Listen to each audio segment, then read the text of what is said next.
I was reading some quotes of yours recently, and I wanted to quote them back to you because they were powerful. You once said, quote, "There's no secret to greatness. What separates the good from the great is the very rare trait of not being satisfied with good." You went on to say, if you want the victory, then be prepared for the fight. And Phil, when I heard that, it immediately reminded me of Michael Jordan as we saw him in the documentary The Last Dance, where we saw what it takes to win, and it ain't always pretty what it takes to win. And I was wondering, from a guy who's been at the top, who changed the game, who brought real professionalism to the sport, can you tell us, what does it actually take to win? A lot of faith in yourself. Just understanding that every day is an opportunity that must be seized with massive action. So you can't just dabble in these things. You have to really own who the heck you are.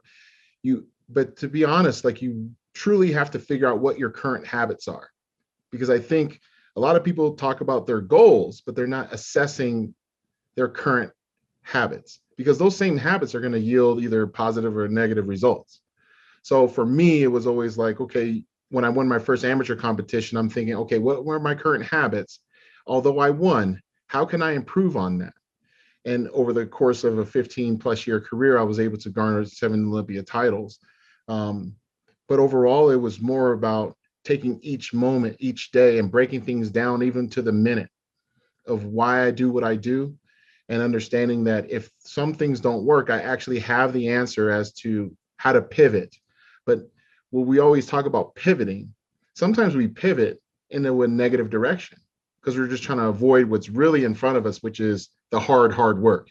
Maybe I need to pivot and face my own fears, face myself, face the criticism, take it and produce more knowledge and education about who I am, more emotional intelligence, and just go for it.